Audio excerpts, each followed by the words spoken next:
sino, ok, avanzar un poquito con lo que creo que puede llegar a ser operativamente útil para el práctico, más que nada, ¿no? ¿No es cierto? Sería es un poco el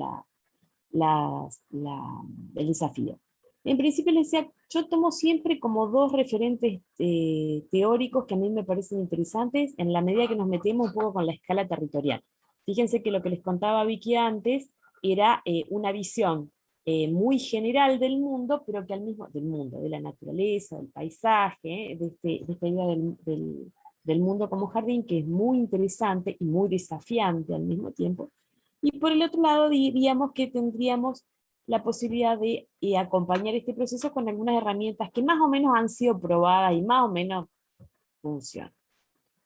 Eh, y les decía que para mí es importante tener algún referente como para saber de dónde está saliendo, de dónde viene toda esta discusión, ¿no? Esta discusión viene de la década del 70, en donde hay una clara percepción de que el mundo y los recursos naturales son recursos finitos. Pasa fundamentalmente por la crisis del petróleo, pero digamos, al enfrentar el hombre esta finitud, ¿no? Real que pueden llegar a tener los recursos, aparece una disciplina que es la ecología y que tiene que ver justamente con la idea de armonizar lo que estaba sucediendo en el mundo, ¿no? No sé si ustedes tienen la referencia de un autor que se llama Marshall Berman, que trabajó el siglo XIX como una especie de revolución, ¿no? Dice, el siglo XIX es un momento en donde el hombre común se sentía perdido. Y yo creo que en ese sentido estamos como en una segunda revolución, ¿no? Está como en una segunda instancia en el que el mundo nos está dando vuelta, ¿no? Esto que se había percibido en la década del 70 y donde aparecen todos estos personajes que a mí me interesa traer a la mesa, ¿no? Invitar a la mesa, como son McHarg y como van a ver más adelante Forman, un poco después, ¿no? Eh, ya habían percibido que este mundo se iba a empezar a dar vuelta, ¿no? O sea, ya habían percibido que todos los efectos de la antropización habían generado un impacto muy grande, se daban cuenta que eso tenía límites, cosa que quizás en el momento, en la década del 70, si bien se podía percibir, no era tan claro como lo es ahora. Entonces, ¿por qué está interesante tomar estos pioneros? Porque en realidad ellos instalan la idea de una necesaria armonía entre los sistemas humanos y los naturales. Y el otro, al que me interesa también traer a la mesa, es a Forman, donde, autor que trabaja también sobre el concepto o sobre los principios de la ecología del paisaje. Es decir, lo que nos están diciendo es, bien, cuando nos encontramos con el territorio tiene leyes, tiene dinámicas, que son dinámicas naturales y que van a interactuar con la ciudad. Y al mismo tiempo, cada vez que las personas intervienen sobre el paisaje natural, cada vez menos natural, ¿no? Cada vez que intervienen sobre el paisaje natural, están generando un impacto, están interactuando con ese paisaje preexistente, con esas lógicas de funcionamiento preexistente. Entonces ellos, digamos, este trío, ¿no? Por ahí uno es un poco injusto porque destaca más la actuación de Forman, pero que es un trío, Brandstad, Forman y Olson, trabajan sobre de qué manera podemos verbalizar, podemos entender, podemos intentar entender la ecología del paisaje, el funcionamiento del paisaje. Estos dos me parece que son autores que, si bien son bastante clásicos, lo que nos permiten es interpelar los territorios que ustedes están trabajando. Ustedes están trabajando distintos territorios. Algunos están trabajando espacios muy próximos, muy chiquititos, y otros se han metido en espacios un poco más grandes que están más claramente vinculados a lo que pasa en un paisaje general, en una escala territorial, en una escala geográfica. Entonces, ¿de qué estaríamos hablando? Estaríamos hablando de patrones biológicos, procesos físicos, ¿sí? Que se relacionan con la vegetación, las poblaciones de fauna, la riqueza de la biodiversidad, el viento, el agua, las planicies de inundación, los esteros, las comunidades acuáticas. Obviamente nosotros en nuestra disciplina manejamos una porción muy chiquitita de todo esto, pero sí lo que podemos hacer es tratar de entender, o sea, tratar de ir avanzando en nuestro conocimiento. Ustedes seguramente van a estar mucho más formados que lo que estamos nosotros en esto, hablo por mí, en esto, pero digamos, van a poder ir avanzando en buscar la manera en que estos patrones físicos, estos patrones antrópicos, interactúen mejor con todos los otros que vienen existiendo. Obviamente, cada aproximación sobre el territorio, cada estudio nos va dando datos que por ahí no teníamos, cómo viven las comunidades, por ejemplo, determinados animales, nos van aportando maneras más complejas y más completas de entender los distintos patrones con los que coexistimos. Después está una dimensión que mencionaba Vicky, que era la dimensión cultural. Y efectivamente es una dimensión súper importante. Los aspectos sociológicos, estéticos, económicos, recreativos, desde la movilidad en el territorio hasta la manipulación del agua, qué se hace con el agua, cuánto se recupera, cuánto se retiene, ¿no? Y que al mismo tiempo está como interpelada por dos dimensiones, o por dos aproximaciones. Una es cómo una cultura maneja determinada cuestión, y otro es de qué forma nosotros nos vamos preparando culturalmente para los grandes cambios o los cambios que estamos experimentando. Es decir, como una cultura más arraigada y más vinculada a cada lugar, y una cuestión que es como más planetaria y de la cual estamos participando todos. Para entender este concepto más fácilmente, yo les preguntaría, o me gustaría saber, digamos, si ustedes creen o imaginan que la cultura del agua en Córdoba o en Mendoza es la misma que la que tenemos nosotros en el litoral, ¿no? El agua, bueno, es una pregunta súper fácil de responder, ¿no? Pero el agua en Córdoba o en Mendoza es un recurso súper escaso, con lo cual es un recurso muy preciado, y el manejo que se hace del agua es extremadamente cuidadoso. Lo mismo pasa, por ejemplo, si uno toma cualquiera de estas eh, desarrollos, digamos, más conocidos, como pueden ser, qué sé yo, las ciudades del Randstad holandés, o sea, las que están conformando ese anillo que tienen los Países Bajos. Fíjense que también tienen una relación muy compleja con el agua, una relación de amor y odio, parecida en ciertas cosas a las que tenemos nosotros en el litoral, y además tienen algunas decisiones ya tomadas por la escasez de tierra, por lo tanto se deciden o trabajan sobre determinadas cosas. Una de las decisiones más importantes que toma eh, el Randstad holandés, por ejemplo, es dejar su centro, como un corazón agrícola, ¿no? Una decisión territorial bastante potente.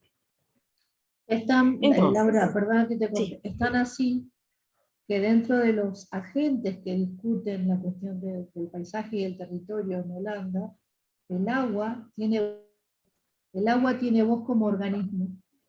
Así como sí. están qué sé yo, el ministerio tal, el otro, el agua tiene voz como organismo en las discusiones sobre urbanización, territorio, etc. Y no como Absolutamente. instituto de investigación, ¿no? No estoy hablando de No, esto, no, no, sino claro. como... Nosotros también tenemos los comités de cuenca, pero bueno, los comités de cuenca funcionan más o menos, pero en realidad también están los comités de cuenca. Y fíjense ahora que, por ejemplo, tenemos esta gran bajante del río Paraná, y también en esto hay una cuestión, una pregunta que uno se hace, es, bueno, ok, ¿cómo se va a manejar el agua? ¿No? ¿De qué manera se va a manejar el agua cuando tenemos crisis hídricas? ¿Cómo se está manejando el agua cuando tenemos crisis hídricas? Bien, seguimos un poquito con esto. Entonces, fíjense que acá me parece que aparece algo que a mí me gusta, que es, y que está vinculado a lo que decíamos antes sobre, lo que conversamos antes sobre la tecnología.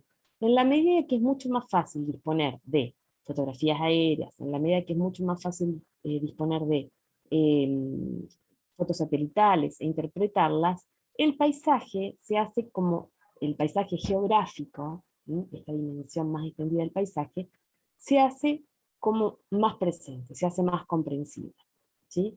Y se empiezan a ver los patrones espaciales. No solamente los patrones espaciales que va generando el hombre, que son quizás los más fáciles de ver, porque bueno, hay una geometría, hay una regularidad que es obvia, sino también todos estos paisajes, que son paisajes naturales, en donde las comunidades biológicas se van desarrollando.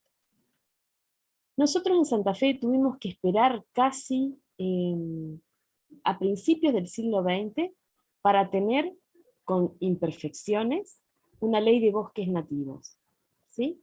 Es decir, demoramos un montón teniendo una historia tan, no quiero usar la palabra trágica porque me parece muy dramática, pero digamos, pero tiene una historia tan marcada y tan fuerte como ha sido la historia de las deforestaciones, por ejemplo, del norte santafesino. Seguramente ustedes, chicos, los que viven más cerca qué sé yo, de Florencia, de Tartagal, bueno, los que viven por ahí cerca de Reconquista, todas estas zonas, Villa Guillermina, Villa Ana, quizás los que hayan pasado o hayan visitado estos lugares, saben que en realidad hay en toda la historia cultural de esa región un proceso de explotación y de extractivismo, también un proceso muy fuerte que marcó el territorio de una manera determinante y que trajo una faz civilizatoria muy potente, pero que al mismo tiempo dejó un pasivo ambiental,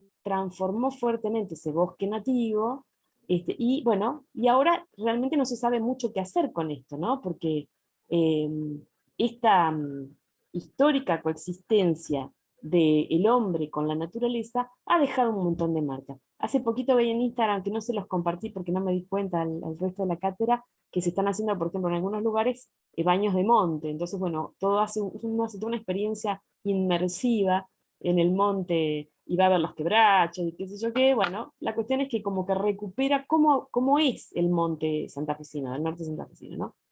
Bien. En este proceso intervienen, obviamente, agentes, son fundamentalmente los ciudadanos, los planificadores, las personas que habitan, ¿sí? Agentes positivos del cambio. Fíjense que a mí me gusta, por ejemplo, la aproximación de McHarp porque en realidad él ve la posibilidad de esta restauración de la que estaba hablando ya en ese entonces, ¿no? La posibilidad de esta restauración de la que estaba hablando Vicky antes. Bien. El método, acá me parece súper importante. El método es la comprensión del proceso. ¿De qué manera yo a partir del análisis de los procesos biofísicos y socioculturales, ahora vamos a ver formas sencillas de verlo, porque si bien tenemos muchas herramientas, digamos, nos estamos instrumentalizando y bueno, por lo menos hay que tratar de empezar a entenderlo y a verlo, ¿no? Entonces digo, a partir del análisis de estos procesos, de estos sistemas biofísicos y socioculturales, arrancamos, ¿no? Empezamos a ver con qué contamos. Y al mismo tiempo, a mí lo que me gusta de Max Hart es que él superpone layers, ¿sí? Una cuestión que para nosotros es relativamente familiar, y dice, cuando yo superpongo los layers y entiendo quién ocupa cada espacio, sé qué es lo que está quedando, qué es lo posible para actuar, ¿no?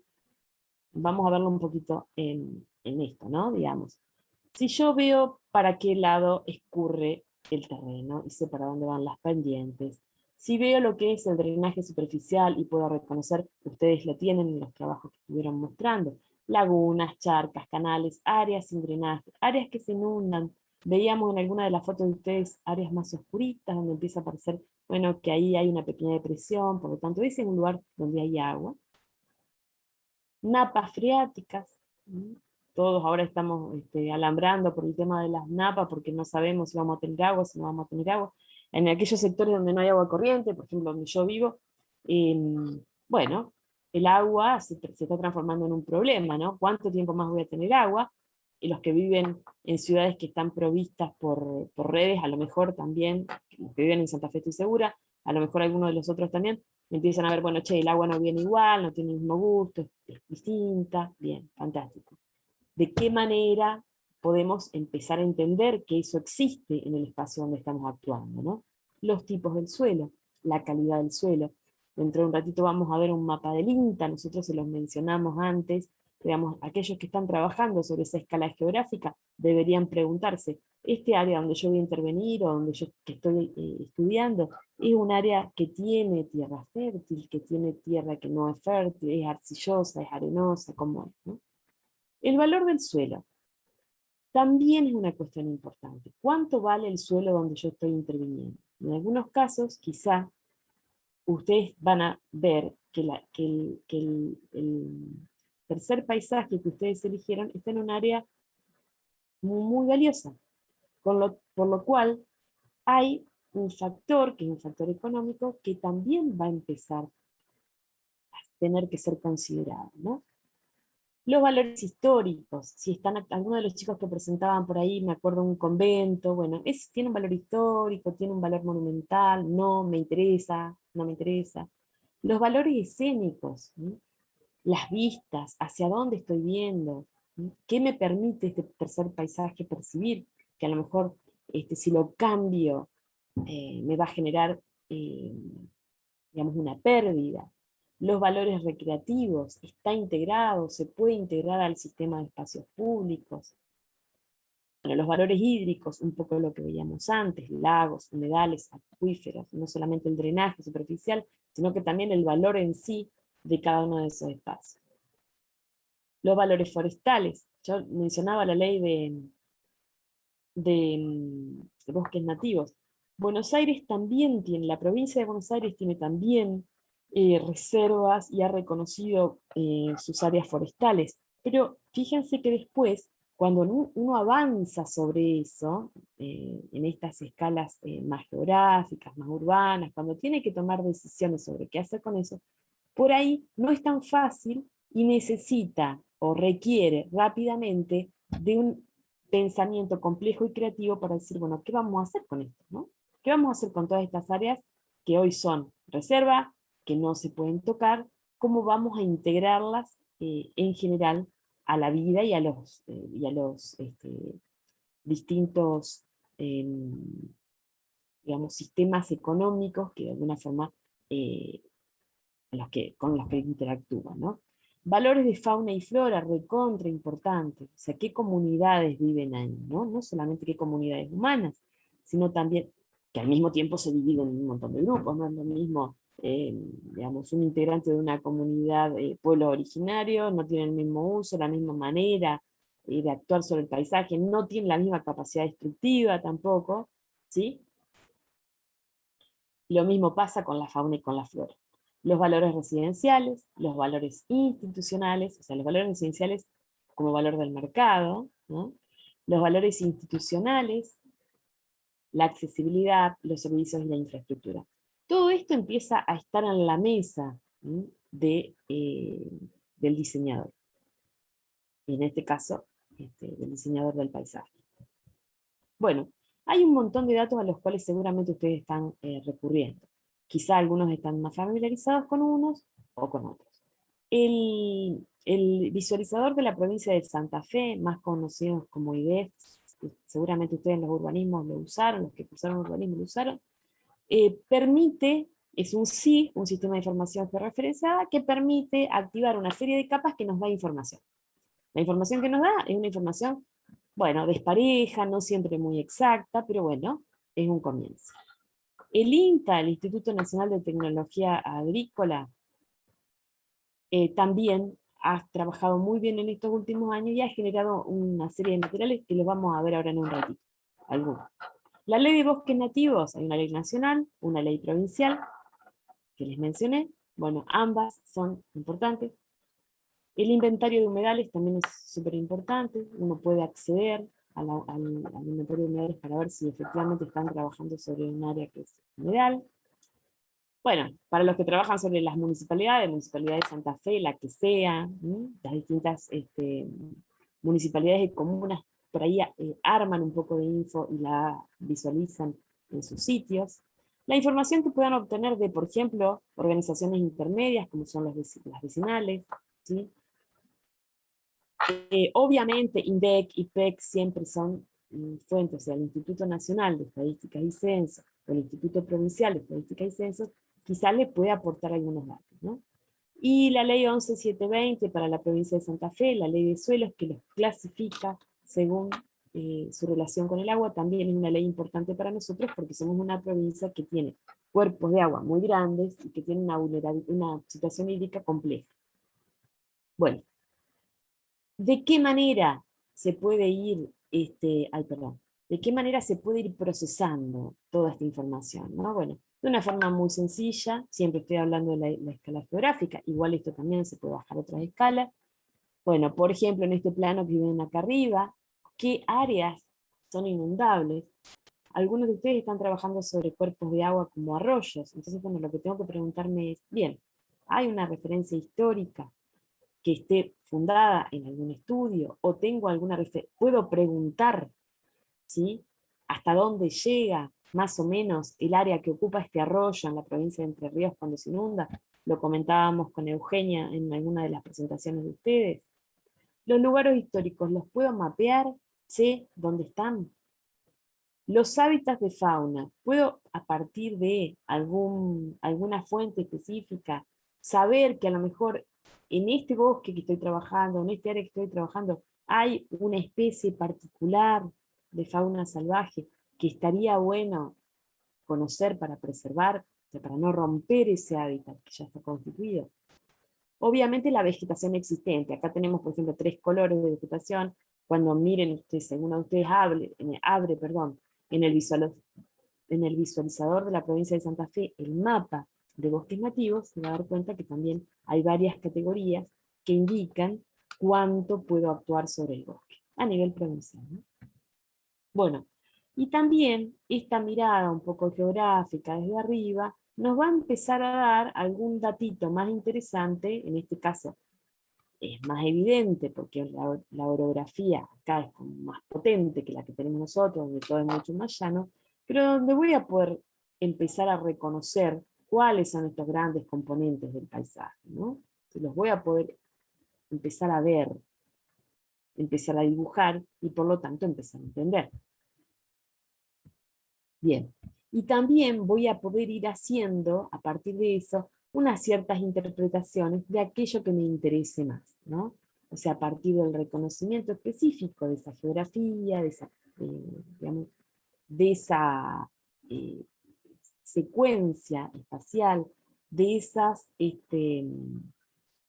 límites, ¿no? O fronteras que son poco fronterizas entre las distintas situaciones. Por ejemplo, acá se trata de un sector costero en el cual tengo además unas colinas, entonces digo, bueno, ¿qué pasa entre esta parte que es, está más vinculada al cuerpo de agua, esta que probablemente se anegue, esta que está más elevada?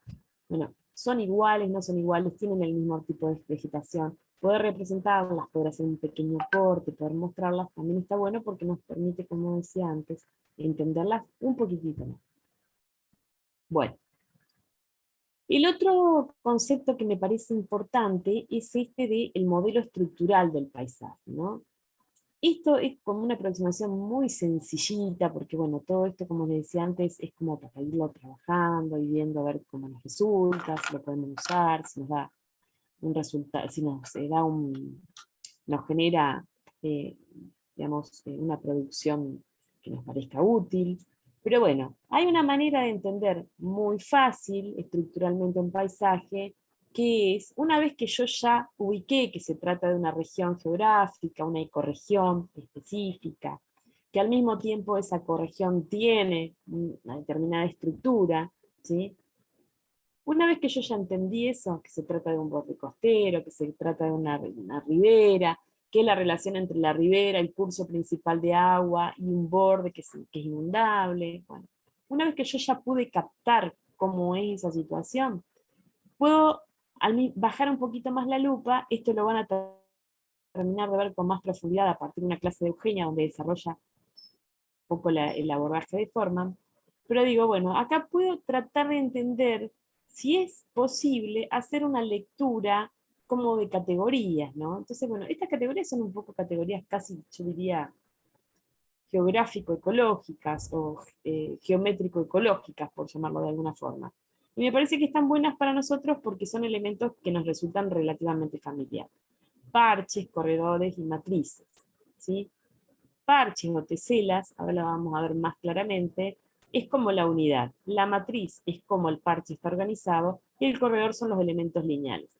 Como Forman y compañía son ecólogos, ellos hacen esa aproximación desde su propia disciplina.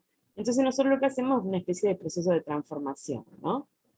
Ahora lo voy a tratar de explicar con lo que a mí me resulta más sencillo, que sería efectivamente el paisaje agrícola pampeano nuestro, ¿no? Bien. Bueno, esta secuencia de parches, corredores y matrices nos permiten entender más o menos cómo está organizado un paisaje a un nivel muy general. Acá hay un concepto que me interesa traer porque también, por ejemplo, los otros docentes lo trabajan, que es esta relación entre dos regiones distintas o dos paisajes distintos, dice también forma que es el lugar donde pasan cosas interesantes, ¿no? En ese cambio, por ejemplo, entre la llanura, para tomar, seguramente ustedes han ido a Mar del Plata, ¿no? En algún momento. Bueno, ese cambio es lo que pasa entre esa pampa que se aproxima al mar y el mar, es esa franja, digamos, es una franja, es un borde que al mismo tiempo es una especie de enganche entre esas dos geografías distintas, y donde pasan un montón de cosas súper eh, interesantes. Bueno, acá, una forma muy burda de verlo, ¿no? Pero bueno, imagínense que todo esto lo dibujan los ecólogos, a lo mejor nosotros podemos hacer alguna aproximación un poquito más interesante. Este es el parche, esta es la matriz agrícola, y el corredor es este elemento lineal. Lauri, Sí, de esto que decías de este entrecruzamiento de dos zonas desde la ecorregión, se le denomina también ecotono, sí. como esa como mayor diversidad también porque tiene de las dos ecorregiones, entonces como logra la riqueza a partir de esa ecorregión diferente, a partir del borde como paisaje, comunidad de paisaje. Exactamente. Bueno, entonces, bueno, ahí está definido, después todo esto queda dando vueltas en el aula, lo pueden ver, pero lo interesante sería tratar de entenderlo, ¿no? Es decir, cuáles son los atributos, ¿sí? El tamaño, la forma, el número y posición de las teselas, los que van condicionando los procesos ecológicos, la conexión entre teselas. Entonces, por ejemplo, a mí me parecía que este es un planito más o menos, pero fíjense que nosotros acá hicimos un análisis de una ciudad muy chiquitita que se llama Malabrigo, pero fíjense qué distinto sería ver clásicamente a Malabrigo vinculada, por supuesto, a Reconquista, a partir de la ruta, a partir del ferrocarril, y que solamente, digamos, con toda esta estructura, ¿no? Que serían las concesiones agrícolas, que verla con todos los que son los afluentes del sistema hídrico del Paraná.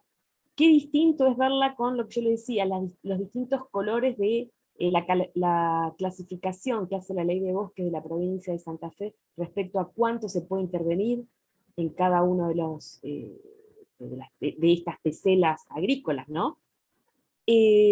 Si no viéramos también todos estos elementos que están señalados en amarillo, que son las quintas de naranjas, bueno, son súper famosos los citrus, han sido famosos los citrus de Malabrigo, pero que empiezan a aparecer como componente importante del ejido de la ciudad, del distrito de Malabrigo, y que si no los conocemos, no los dibujamos, no los representamos, no los ve nadie, y por lo tanto quedan afuera de los procesos de construcción, digamos, de este mix sobre el que operamos, que es el paisaje final, ¿no?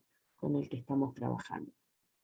Entonces, fíjense también como ciertos elementos antrópicos, en este caso el ferrocarril o la propia ruta, irrumpen y alteran, digamos, esas matrices ecológicas, como también todas estas que aparecen acá como concesiones agrícolas generan una nueva lectura del paisaje, que sin embargo, en mi opinión, coexiste dentro de todo bien, pero en donde el diseñador particularmente debería ser sensible a cómo estos elementos que se está inventando irrumpen en la manera, en la dinámica que tiene natural de funcionar el bosque. Obviamente esto está bueno verlo porque es justamente estos casos en donde había un paisaje súper desarrollado, había, digamos, comunidades forestales, comunidades bióticas, animales que existían en esto, y a partir de la modificación que fue haciendo el hombre de esto, bueno, cambiaron radicalmente, ¿no? No quiero ser, digamos, no quiero ser tremendista, no quiero decir que nada se puede hacer, digo, muchas cosas se pueden hacer entendiendo un poco más en dónde las estoy haciendo, ¿no? digamos, si nuestra percepción sobre el territorio es un poco más fina, es un poco más sensible, quizás lo que vayamos generando como infraestructura conectiva, que obviamente son necesarias, como hábitat humano, que es recontra necesario también, son mucho más amables con lo que me voy encontrando como preexistencia. Entonces, lo que digo es, si nosotros afinamos la mirada, somos un poco más sensibles, somos un poco más conscientes, bien, la cosa empieza a cambiar. Incluso, a pesar de lo que podamos pensar de estas concesiones agrícolas, que fueron las que posibilitaron que estas personas vivan, ¿no? No sé si hay alguien de Malabrigo, pero digamos, estas personas que dieron origen al país que tenemos hoy, digamos que normalmente eran inmigrantes, que venían de otros lugares, se apoyaron en este diseño de la ciudad y un área de cultivo alrededor, organizada a partir de un sistema muy racional como era la concesión agrícola, hicieron posible, digamos, que este país se desarrollara, que estas personas vivieran, etcétera, etcétera. Ahora estamos en un punto, digamos, en donde tenemos que tratar de recobrar algunos equilibrios que se han perdido, ¿no? Pero bueno, estos dos layers, el layer natural y el layer antrópico, empiezan a aparecer como los elementos que tenemos para seguir trabajando y tomar esto que nos dejó planteado Vicky como reto, que también plantea Clement, cuando nos dicen, bueno, señores, estamos en un planeta que es un gran jardín, pero que al mismo tiempo es el lugar donde vivimos todas las especies, ¿no? Los hombres y las demás especies.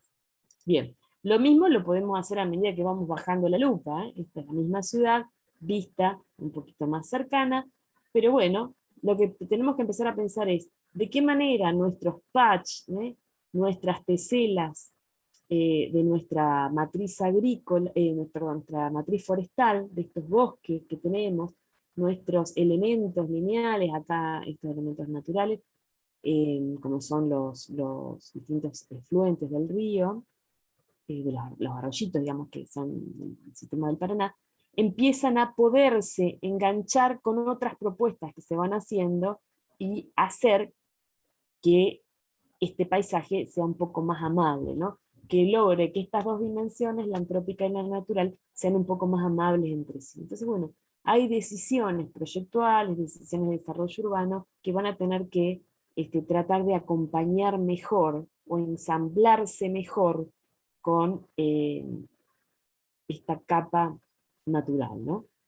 Fíjense, este plano es un plano que nosotros estábamos trabajando en su momento, que era adaptar dos sistemas. Acá se pueden orientar, está medio fea la gráfica, pero digamos, esto es Santa Fe, todo lo que está en blanco es como el área metropolitana Santa Fe, y todo lo que está en colores es lo que ustedes ven como las referencias de calidad del suelo. Entonces, cuando uno se va a determinados sectores, a determinadas ciudades, y ve que todo el suelo alrededor es un suelo de altísima calidad agrícola, tiene que tomar una decisión proyectual. ¿Qué voy a hacer con esto? ¿Lo voy a seguir ocupando? ¿Voy a cuidar, o voy a cuidar más el suelo? Cuando vemos, por ejemplo, para el área cuando vemos acá, esta es toda la línea del Albardón costero, ¿no? Qué sé yo, Santa Rosa de Cachile, Calle Alves, Saladero Cabal, etcétera, etcétera. Cuando veo que el área esta no es de tanta calidad agrícola, bueno, voy a poder hasta tomar una decisión económica. Sería mucho mejor que el programa funcional de todas estas áreas esté más vinculado al turismo, al disfrute del río, porque en realidad, económicamente como región, no estoy perdiendo mucho, porque estos suelos no son suelos muy fértiles. Por lo tanto, las necesidades alimentarias de la población pueden ser resueltas en otros suelos más fértiles. Y ahí bueno, lo puedo ir trabajando la funcionalidad. Eso es un dato que a lo mejor en esta instancia donde ustedes están trabajando no es tan importante, pero en la medida que ustedes van variando en escala, van saliendo de la escala más pequeña, van a ver que es muchas veces una decisión que un intendente tiene que tomar. ¿Qué hago con el suelo que tengo? Y con la capacidad económica que tiene ese suelo. ¿Lo subordino a qué? ¿No? Entonces yo digo, bueno, ¿qué hago? ¿Ocupo irracionalmente o trato de ocupar racionalmente? Bueno, esa sería otra pregunta, ¿no? Al mismo tiempo, si hacemos esta entrada que hacía Vicky antes, más ecológica, sé que la diversidad que yo tengo, la belleza que tengo en todos estos espacios, en estos paisajes costeros, está espectacular para poder decir, bueno, usted vive acá de otra manera, ocupa acá de otra manera, disfruta de este espacio de otra manera. Hablaba Victoria antes, yo lo fui escuchando un poquito salteado, pero bueno, como hemos trabajado muchas veces juntas, entiendo que no estoy malinterpretando lo que ella les contaba. Digamos, cuando yo tengo que tomar acá una decisión, quizá la decisión puede ser, bueno, trabajemos sobre parques costeros, ¿sí? Trabajemos sobre parques ribereños, sobre un sistema de parques ribereños que abone a que estas ciudades, Cayastá, Elvesa, Saladero, Cabal, que a las cuales les cuesta tanto crecer y desarrollarse, elijan un rol que tenga que ver justamente con la preservación, el cariño, el disfrute del paisaje ribereño. No las pongamos, no presionemos a Cayastá para que se convierta, por ejemplo, en un área superpoblada. Quizás lo que tenemos que hacer es empezar a compensar, ¿no? Densidad en las ciudades que la pueden sostener, baja densidad en ciudades que tienen un ambiente más frágil, ¿sí? Y accesibilidad y disfrute de toda esta extraordinaria diversidad paisajística, ambiental, ecológica, faunística, que nos ofrecen estos grandes cuerpos de agua. Fíjense, por ejemplo, para ilustrar esto que yo estoy diciendo, para que no sea tan abstracto, si nosotros analizamos desde este enfoque que allá está y vamos tratando de reconocer qué hay atrás de esto, nos vamos a encontrar que si miramos un plano del siglo XIX, ustedes van a ver que toda esta parte que está acá está definida como colonia de Cayastá. Es como que eso fuera que le metés la concesión agrícola arriba y está todo bien y dale para adelante. La propia historia de este sector determinó que Cayastá no tenga posibilidad de desarrollar demasiado su sistema de, digamos, su explotación agrícola, porque se inunda. Entonces, ¿qué empezó a pasar? Y bueno, la misma ciudad, los mismos pobladores fueron entendiendo que era mejor desarrollarse hacia la ribera, ¿no? De forma lineal. No como lo habían planteado, no tengo un plano histórico acá, pero créanme, porque bueno, ¿qué hacía? Hacía un pequeño núcleo urbano y todo lo demás era colonia agrícola. Pero fíjense que si nosotros nos vamos a las áreas de riesgo hídrico, según la ley de suelo de la provincia de Santa Fe, esto que está más celestito es súper inundable, la categoría 2 de este lado, para el lado del salado, es súper inundable. Después tenemos sectores que no son tan inundables, que es prácticamente el Albardón, pero que apenas sube el río Paraná ya se ve comprometido. Y bueno, y zonas que no son inundables prácticamente no hay. Sin embargo, bueno, sabemos que Cayastá está desarrollado así, acá hay gente que vive, etcétera, etcétera. Paleodunas, o sea, si uno mira con más cuidado ese paisaje, va a ver que hay unas pequeñas elevaciones que nos hablan de que hay paleodunas. Por lo tanto, bueno, esto tiene una lógica de funcionamiento, de escurrimiento de la paleoduna, que si yo, por ejemplo, acá le paso con la ruta 62, tendría que tener conciencia de que en realidad estoy cortando ese sistema hídrico. No quiero decir que no haya que conectar a Cayastá, quiero ser claro en eso. Obviamente hay que conectar a Cayastá, pero bueno, hay que ver cómo, a lo mejor esa ruta, la 62, tiene que ser mucho más transparente y tiene que permitir una mejor fluencia. Lo mismo pasa si nos vamos para el sur del parque arqueológico. Acá está el parque arqueológico. Si nos vamos para el sur del parque arqueológico, nos vamos a dar cuenta que tenemos un gran sector de bosque de categoría 1, que no se puede modificar tanto. Por lo tanto, cuando yo leo este paisaje de esta manera, ¿qué estoy diciendo? Bueno, aprovechemos que tenemos una joyita que es el parque arqueológico, tenemos un paisaje fluvial extraordinariamente diverso y fantástico, como es el de toda la zona de Isla, de Cayastá, tengo la Paleduna del otro lado, tengo el Salado del otro lado, entonces bueno, expliquemos ese paisaje, o sea que cuando la persona vaya a Cayastá, no vaya solamente a ver las ruinas, sino que vaya a disfrutar de un paisaje diverso, complejo, interesante, sensible, que es el que se nos ofrece, ¿sí? Ahora, fíjense que ahí nosotros desde la arquitectura y de la planificación estamos recontra atrasados, no podemos salir de nuestras concepciones fijas, ¿no? Por eso les contaba lo del baño de monte, que me pareció súper interesante, porque decimos, bueno, ¿cómo hacemos en un paisaje que se está intentando remediar? Como fue el paisaje expoliado por la forestal, ¿no? Empecemos a trabajar sobre esa sensibilidad de las personas que hoy habitan el planeta Tierra. Démosle la oportunidad de decir, bueno, che, vos acá te podés hacer un circuito en bicicleta, podés hacer caminata, podés hacer avistaje de aves, podés irte y pasar una semana fantástico, no solamente yendo a pescar, con una actividad que ya está muy instalada, por ejemplo, en este caso, en las localidades de la costa, digamos, vemos la posibilidad de ver, de mirar, de percibir otras cosas. Bien, acá en una zona que ustedes seguramente conocen, porque han pasado, pasan, o han visto, o verán, como es la zona de la costa, donde, digamos, todo el sistema defensivo fue, en mi opinión, un gran error de la planificación, pero bueno, respondió a un momento histórico, a una manera de ver, digamos, un capital político que había en ese momento por el gobierno que hizo las defensas, que trató de dar respuesta, digamos, a la demanda de todos estos habitantes que ya estaban instalados en el Albarda, ¿no?